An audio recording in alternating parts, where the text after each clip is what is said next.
Vlog. Court में सबसे पहले जाते ही मुंशी जी नकल के फॉर्म पर सिग्नेचर करवा लेते हैं और वो फॉर्म रेडी करके रखते हैं पूरा फिल करके, क्योंकि एक टाइम पीरियड दिया हुआ होता है, उस टाइम में आपको आवेदन करना पड़ता है नकल के लिए।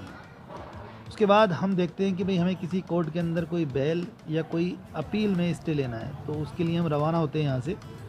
और रास्ते में वकील साहब मिलते हैं जिनसे डिस्कशन करते हुए हम जा रहे हैं।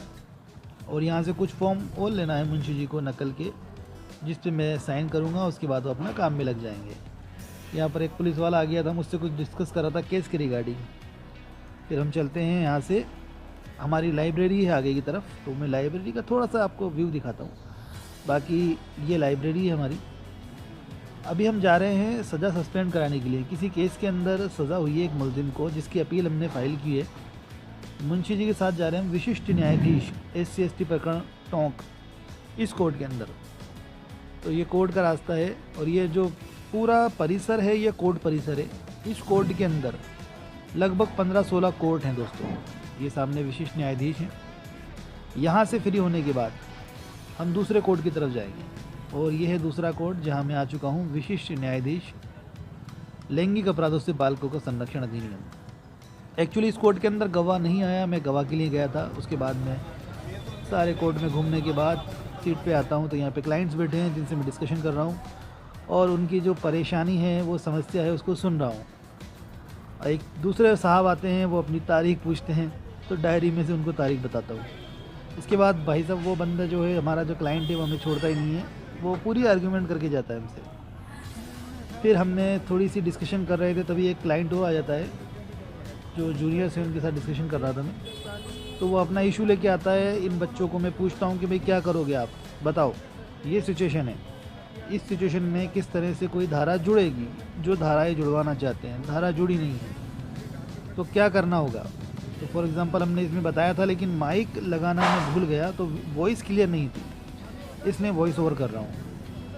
तो इसका ये कहना है परिवादी का कि भाई 307 की धारा लगनी चाहिए। मेरे पे कुल्हाड़ी से हमला किया था, तो मैंने उसको बताया कि हम एप्लीकेशन दे सकते हैं SP को, और अगर बनती होगी, उस प्रकार की चोट लगी होगी, तो 307 लग जाएगी। उसने मुझे कुछ फ़ोटोज़ भी दिखाए, जिसको मैंने देखा फ़ोटोज़ को, तो मैंने उनसे पूछा कि भाई क्या कोई टाका वाका लगाए क्या सिर के अंदर आपके। तो इस बाबत उन्होंने कोई जवाब मुझे नहीं दिया। फ़ोटो दिखाया, बस थोड़ा सा ब्लड आ रहा है और थोड़ा शर्ट पे उसके ब्लड फैला हुआ है। तो इस प्रकार कोई 307 नहीं लगती है, देखना पड़ता है कि इंजरी कैसी है। फिर हमने उनको अपनी जो एप्लीकेशन है उनको संभला दी। विशिष्ट न्यायाधीश लैंगिक अपराधों से बालकों का संरक्षण अधिनियम, और ये टोंक का है कोर्ट, ठीक है। तो ये तो तुम्हें ध्यान रखने की जरूरत है। तो कौन से कोर्ट में गया अभी तक? पूरा नाम किसी का फिर भी तो किसी में गया है, नाम तो बताओ। DJ का क्या नाम है कोर्ट का? तो नाम नहीं पता मेरे को।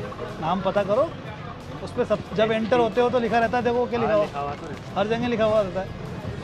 जिस भी न्यायालय में घुसो उसमें नाम लिखा रहता है। अब देख लीजिए, मुंशी जी ने ही ज्ञान दे दिया उनको, क्योंकि मुंशी जी से मैंने भी सीखा है। 30 साल का एक्सपीरियंस है उनके पास।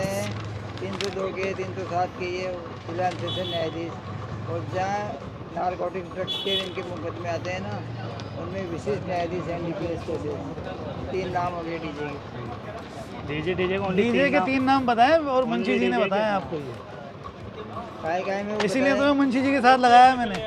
तो मुंशी जी से सीखोगे तो आगे बढ़ जाओगे। में 2 नाम है, मुख्य न्यायिक मजिस्ट्रेट, तो फौजदारी में होता है 323, 41, 498, जितने भी छोटे मोटे मुकदमे आते हैं ना, उसके लिए फौजदारी में मुख्य न्यायिक मजिस्ट्रेट है। और जहाँ सिविल मुकदमा आ गया ना, दावा है, इजरा है ना, उनके अंदर वरिष्ठ सिविल न्यायाधीश होता है। वरिष्ठ के 2 है, मुख्य और वरिष्ठ सिविल न्यायाधीश। ऐसे अलग अलग नाम होते हैं। कौन से कोर्ट में कैसी कैटेगरी के मुकदमे जाते हैं, ये सब चीज़ें पूछा करो। तुम शाम को में आया करो। कौन से कोर्ट में गए थे अपन आज? टेबल पे ही आज सुबह से किसी कोर्ट में नहीं गए? जाना है कोर्ट में यार, कल से जाना कोर्ट में, ठीक है।